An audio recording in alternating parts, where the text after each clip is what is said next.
Good day mga ka-idol. So karon natay gi-restore nga speaker nga gikan sa junk shop, then gipangtaya na siya.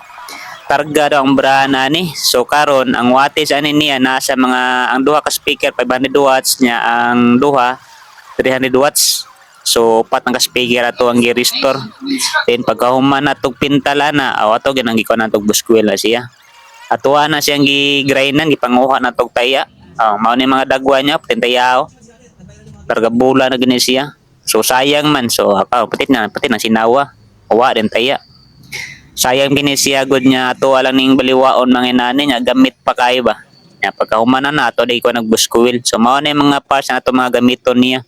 Gamit ra mugkan nya, then iyahang para babin niya o gamit lang nato kanang kuwas tambal ba. Nya ato ra ni kuan og masking tip mao kabantay mo na mga idol.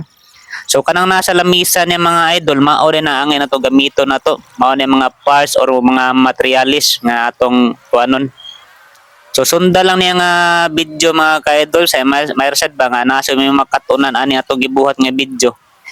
Labi na nga gipang junk nato mga speaker na, labi nang hilig kay mo music. Sunda lang ning nga video. Kanang nasa lamisa mao gyud mga parts atong gamiton. Ato ginang manual ginang nato nga giruway nato yang bus coil. Sunda lang gina siya. At least ba nga nagi mo makatunan. Ito nang girewind diha. Manumano gyud tog rewind. Dapat tinaw mong mata mga idol. So mao na karon. Mao na yung sukod.